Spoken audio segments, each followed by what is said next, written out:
Assalamu alaikum. My name is Muhammad Daud Sultan and I am a student of chemical engineering in Daud University.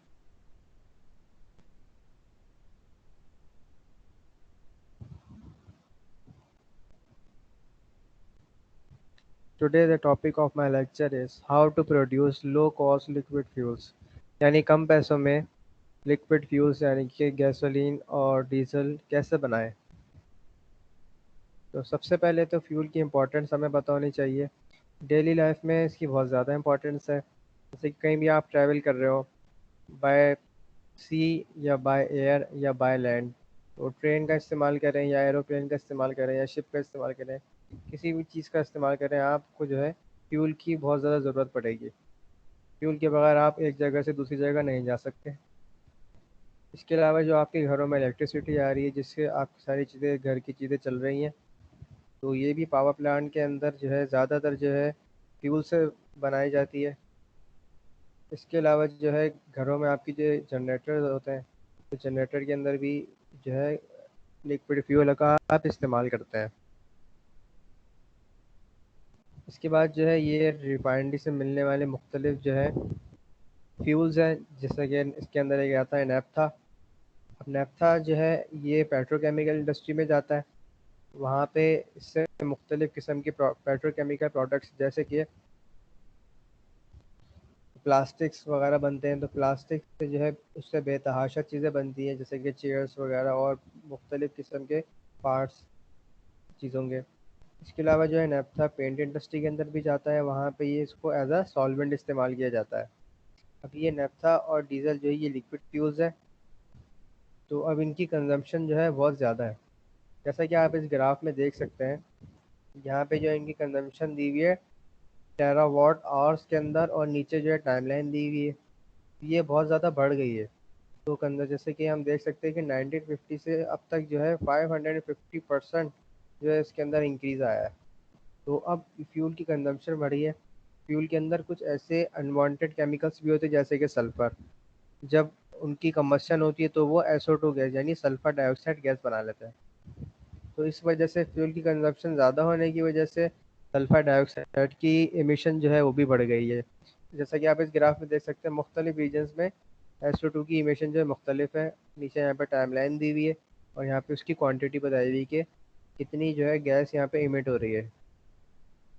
अब इसका नुकसान क्या हो रहा है हमारे एनवायरनमेंट के अंदर, कि इसका ह्यूमन हेल्थ पे भी इफ़ेक्ट पड़ता है। जैसे कि इसके अंदर बहुत सारी इसकी वजह से लंग्स की बहुत सारी बीमारियां हो जाती हैं और कफिंग होती है इसकी वजह से। और ये जो है हमारे एनवायरनमेंट की जो एयर है उसको पोल्यूट करता है। इसके अलावा जो है जो कि हमारे प्लांट्स के लिए एनिमल्स के लिए भी जो है नुकसानदेह है।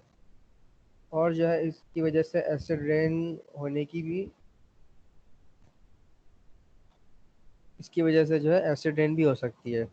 अब अब इसको कम करने के लिए फ्यूल के अंदर सल्फ़र को यूरोपियन यूनियन डायरेक्टिव्स बनाए गए। जैसे कि यूरो 1 जब आया था उस 1992 में, तो उसमें ये लिमिट लगाई गई थी कि 10,000 ppm से ज़्यादा सल्फ़र नहीं होना चाहिए किसी भी फ्यूल के अंदर। लिक्विड फ्यूल्स की बात हो रही है यहाँ पे। फिर जो है यूरो 6 तक ये चले गया, 0.1 ppm तक सल्फ़र की अब जो है लिमिट लग चुकी है। अब इन लिमिट्स को अचीव करने के लिए जो है रिफाइनरी हाइड्रोटेटिंग करती है, यानी सल्फ़र को रिमूव करती है वो हाइड्रोजन के ज़रिए से। सल्फ़र का हाइड्रोजन के साथ हाई टेम्परेचर प्रेशर पे रिएक्शन करवा देती है और वो जो है हाइड्रोजन सल्फाइड में कन्वर्ट हो जाता है। हाइड्रोजन सल्फाइड को बाद में रिमूव कर लेते हैं फ्यूल के अंदर से। तो अब प्रॉब्लम क्या है हमारे पास, सबसे मेन इशू जो है कि ये जो प्रोसेस है बहुत ज़्यादा कॉस्टली है। उसकी वजह क्या है कि इसका जो टेम्परेचर होता है वो बहुत ज़्यादा हाई होता है। जैसे कि इसमें देख सकते हैं आप 400 डिग्री सेंटीग्रेड। इसको मेंटेन करने के लिए कंटिन्यूसली आपको कोई दूसरी फ्यूल बर्न करनी पड़ेगी। इस वजह से आपकी जो है रनिंग कॉस्ट जो है प्रोसेस की बहुत ज़्यादा हाई हो जाती है। दूसरी वजह जो है इसका प्रेशर हमें बहुत ज़्यादा हाई रखना होता है हाइड्रोजन का, जिसके लिए हमें कंप्रेसर्स और दूसरे जो इक्विपमेंट्स इंडस्ट्री के अंदर इस्तेमाल करने पड़ते हैं, जिनकी कॉस्ट और लेबर कॉस्ट मिला के बहुत ज़्यादा जो है कॉस्टली हो जाता है ये प्रोसेस हमारे लिए। इसके अलावा जो हाइड्रोजन कंजप्शन भी बहुत ज़्यादा होती है इस प्रोसेस के अंदर। और हाइड्रोजन जो है वैसे ही जो है डिप्लीट होती जा रही है, क्योंकि हाइड्रोजन जो है हमें ज़्यादातर जो है नेचुरल गैस से इंडस्ट्री रिफाइनरीज जो है बनाती है। नेचुरल गैस आहिस्ते आहिस्ते डिप्लीट हो रही है, इस वजह से हाइड्रोजन का भी एक इशू आता है इसके अंदर। और ये है भी बहुत ज़्यादा कॉस्टली, इसका जो प्रोसेस है हाइड्रोजन बनाने का। इसके बाद जो है कैटलिस्ट इस प्रोसेस के अंदर जो इस्तेमाल होते हैं वो भी बहुत ज़्यादा एक्सपेंसिव है, जैसे कि कोबाल्ट और निकल, ये सारे जो है ट्रांजिशन मेटल्स हैं, मतलब ये बहुत ज़्यादा एक्सपेंसिव होता है। अब इन चारों की वजह से जो है इस प्रोसेस जो है ये बहुत ज़्यादा एक्सपेंसिव प्रोसेस है। इस वजह से जो फ्यूल की कॉस्ट हमारे पास बनती है वो बहुत ज़्यादा हाई होती है। अब इसको ओवरकम करने के लिए जो है हम क्या कर सकते हैं, तो इसका सोल्यूशन ये है कि दूसरे प्रोसेस के तरफ हम शिफ्ट कर सकते हैं, जैसे कि oxidative desulphurisation of naphtha and diesel. यानी ऑक्सीडेटिव डिसल्फ्राइजेशन एक प्रोसेस है, इसके ज़रिए से अगर हम सल्फर को रिमूव करें नेफ्था और डीजल के अंदर से, तो जो है हमारा कॉस्ट फ्यूल की कम आएगी। वो कैसे है, क्योंकि सबसे पहला फ़ायदा इसके अंदर ये होता है कि इसका जो टेम्परेचर है इस प्रोसेस का वो बहुत ज़्यादा कम है, जैसे कि इसमें देख सकते हैं आप 50 डिग्री सेंटीग्रेड।